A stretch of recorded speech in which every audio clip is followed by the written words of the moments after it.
Hello Frugal fans, once again this is Captain Frugal, and today I'm going to be presenting a video on Marvel Puzzle Quest, a character profile on the original Black Widow. This is a segment I think I'm going to keep doing too, like the 2-minute drill. So let's look at Marvel Puzzle Quest to Black Widow. Notice she has purple power, blue power, and black power. As you see there, 3-5-5 is my preferred setup. Doesn't mean it's what you have to do, but it's mine, and I'll explain why in this video. Alright, so she's a pretty easy character to get. She's a 2-star character. You notice her power, her damage is 11, 12, 63, 70, 10, 55. So your key things is to use your blue, purple, and black, and I'll explain why too. Also take notice that even at a level 136 this character is championed, she still only has 4,077 health. So she's a bit of what you call a glass jaw character, so she can't take massive hits.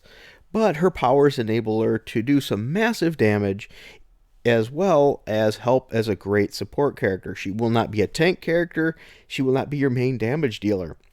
Matter of fact, I prefer to keep her in the background as much as possible to a degree. Now here's something to keep in mind.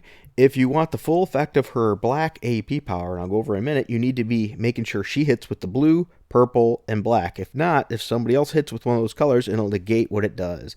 So first let's look at her first power, aggressive recon, and that uses purple. If you notice, I don't like that on full 5. It won't quite get as much AP from the other team as a stealing, but there's a reason why. If you keep it low at power cost 8, you can use it more and get a better benefit. What I use it for is mainly for starving the other team of AP, rather than try to get massive AP for my team. Now granted, it helps to get that AP. If you notice at this point she steals 3 AP of each color except purple. There's plenty of purple usually on the board, so you don't need her to steal it. But once again, if you bring it up another level, it costs you 10 AP to use. She might steal more, but she costs you more. This way you can keep them down.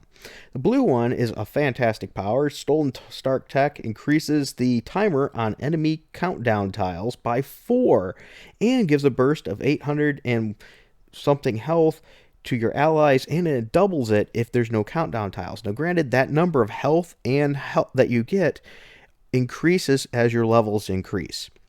Now I love this because I can use it if I made a mistake and my teammates are hurt, but it's great to use her against people that have countdown tiles. So if there's lots of bombs, boom, you give yourself another 4 turns to be able to get rid of that bomb.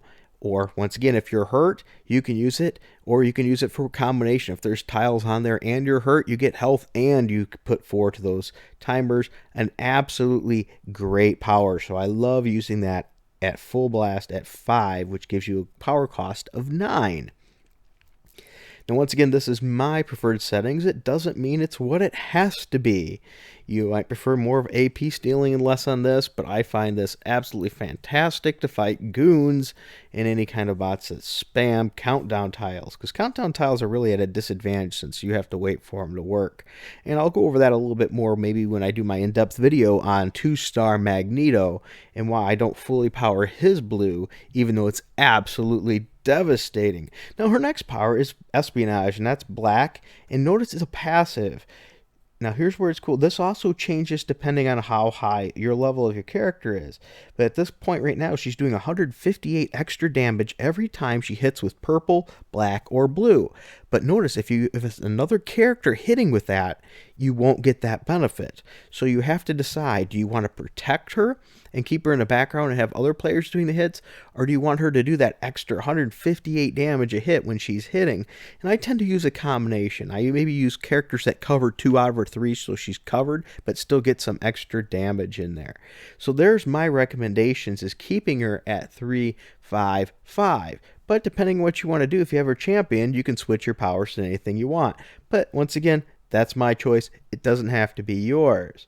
If you like this video, please tell me other characters you'd like me to cover. If I have them and have good in-depth use of them, I will do a video on them as well, as I plan on doing quite a few more and spotlighting on them, especially since the increased use of 2 stars. Alright, so I hope you enjoyed this video, Frugal fans. If you did, please be sure to hit like and subscribe, and check out more videos and our reviews at thehenchmanslounge.com.